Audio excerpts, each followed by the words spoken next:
Assalamualaikum warahmatullahi wabarakatuh. Nama saya Muhammad Sultan Sofwan dari kelas 11 MIPA 2 SMA Negeri 32 Jakarta. Saya akan menjelaskan apa itu proses spermatogenesis dan oogenesis. Spermatogenesis itu proses pembentukan sperma. Sel sperma diproduksi di tubulus seminiferus. Terus di dinding tubulus terdapat sel Sertoli yang memberi makan sel sperma yang belum matang. Ketika sel telah matang, sel induk memperbanyak diri dengan cara mitosis dan meiosis. Dari spermatogonium, sel sperma akan berubah menjadi spermatosit primer secara mitosis.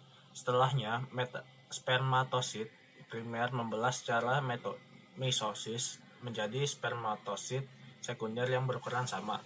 Melalui tahap meiosis kedua, spermatosit sekunder membelah diri lagi menjadi 4 spermatid yang sama bentuk dan ukurannya.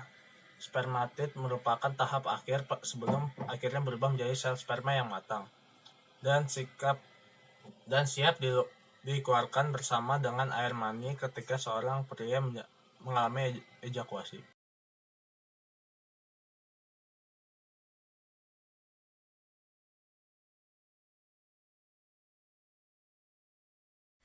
Tahapan oogenesis. Oogenesis dimulai dengan adanya mitosis dan meiosis.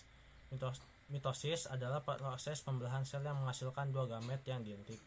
Kalau misalkan meiosis adalah pembelahan sel yang menghasilkan 4 gamet yang masing-masing memiliki jumlah kromosom setengah dari sel induknya. Oogonium akan matang dan bermitosis menjadi oosit primer. Oosit primer akan bermeiosis menjadi dua bagian menghasilkan oosit sekunder. Pembelahan meiosis pertama pada proses oogenesis mengalami perkembangan sitoplasma yang tidak seimbang. Akibatnya ada satu oosit yang memiliki banyak sitoplasma sedangkan oosit lainnya tidak memiliki sitoplasma. Oosit yang memiliki banyak sitoplasma berukuran lebih besar daripada oosit yang tidak mempunyai sitoplasma. Nah, oosit yang lebih kecil inilah yang disebut dengan badan polar pertama.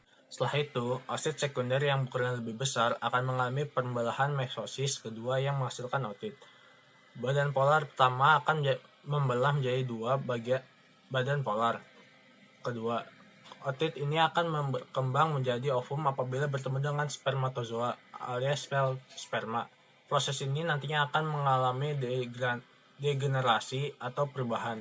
Jika setelah degenerasi ootit tidak bertemu dengan sel sperma dan pembuahan tidak terjadi, maka siklus oogenesis akan terulang kembali dan akan mengalami menstruasi.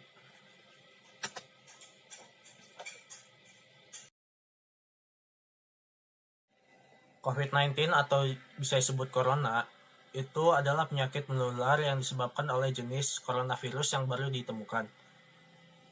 Ini merupakan virus baru dan penyakit yang sebelumnya tidak dikenal yang terjadi di Wuhan. Penyakit ini menginfeksi saluran pernafasan seperti batuk, pilek, hingga MERS. Langkah untuk mencegahnya adalah cuci tangan, pakai masker, lakukan social distancing, dan jaga jarak aman. Itu saja.